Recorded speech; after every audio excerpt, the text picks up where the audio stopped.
Today we are going to discuss about pedestrian safety on site. What could be the hazards and what precautions to be taken? Hazard number 1.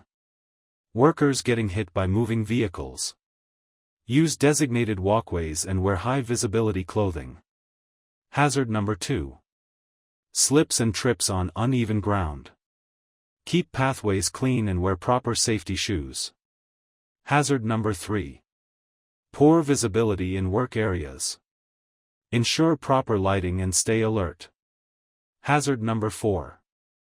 Walking near operating machinery. Maintain safe distance and follow site signs. Hazard number 5.